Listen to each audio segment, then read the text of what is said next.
Ang dahilan kung bakit naging interesado ang NBA kay Kevin Kembao alamin at NBA commentator na pag-usapan ng move na pinauso ng mga Pinoy sa mismong NBA game. Yan ang ating mga pag-uusapan para sa video natin na ito. That is a Pinoy step, and I think the origin of that is in the Philippines. A guy from the So isang malaking good news nga para sa ating mga Pinoy basketball fans at mga Pinoy NBA fans. Ang balitang ibinaba nito lamang ng ating young Gilas player na si Kevin Kembao. Aside kasi kay Kai Sotto na nagpapagaling sa kanyang natamang injury, ay another pure-blooded Pinoy prospect ang meron tayo ngayon sa NBA sa pagkatao ni KQ. Gaano nga ba ka big deal ang magkaroon tayo ng first pure-blooded NBA player sa pinakamalaking liga ng basketball sa mundo? Yes, literal nga na big deal ito dahil bilang isang basketball region country ay talaga namang pambihirang pagkakataon na makapagbigay tayo ng suporta sa isang malalaro sa NBA na sarili natin. Kung yung mga foreign NBA players nga grabe ang suporta natin, hindi ba? Paano pa kaya kung mismong kababayan na natin na manlalaro? Kaya ito nga at suportahan natin si KQ para sa kanyang NBA shot. Ito kasi mga time na hindi na muna kailangan ng mga kritiko, instead ay purong suporta lamang ang kailangan ni Kembao. Marami pa rin tayong mga nakikita mga katanungan online kung bakit nga sa dami ng ating mga Pinoy young players ay si KQ ang napili upang malatagan ng isang matinding opportunity na ito sa isang basketball player. Well, every basketball players ay may iba't ibang mga tangan na husay kada laro at bawat malalaro ay may tangan ding talento. Isang abilidad na sila lamang ang kayang gumawa o isa sila sa mga pambihirang mga malalaro na meron nito. Ito nga ang hawak na talento o abilidad ni KQ ngayon.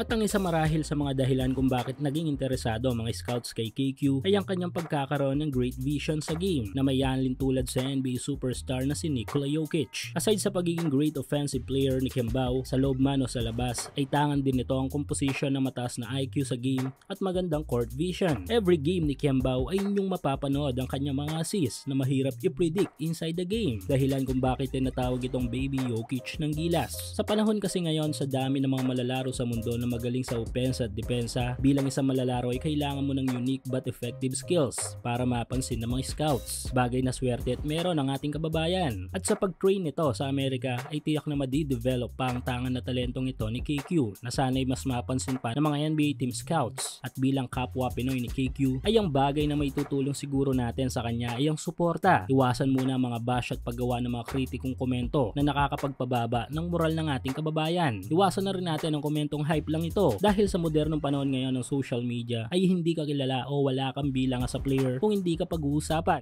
Ongoing pa rin ang up to 6,000 pesos bonus na ipinamimigay ni 1x sa inyong first cash in. Hulaan kung sino ang mananalo sa laro sa PBA, NBA, FIBA o sa kahit anong liga ng basketball sa Asia. At kung tama kay magkakapera ka, kaya i-click lang ang link sa ating comment section at ilagay ang promo code na makikita nyo sa ibaba ng screen.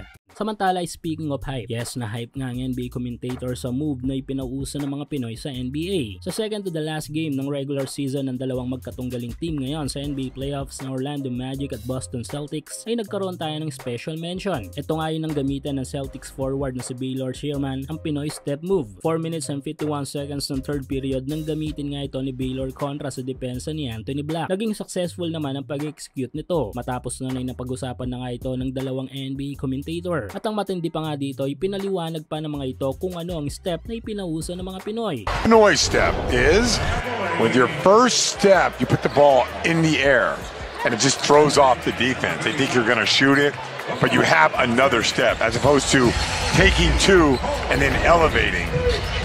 So that is the Pinoy step. And I think the origin of that is in the Philippines. A guy from the Philippines, I guess his name was Pinoy. Got a step named after him. P-I-N-O-Y, Pinoy step. Ito na siguro marahil ang malaking ambag nating mga Filipino sa larangan na binuo ng mga kano. Bagay na may pagmamalaki natin sa buong mundo. Kaya kung isa ka sa malimit gumamit ng Pinoy step sa game, be proud dahil NBA move na yung ginagawa mo.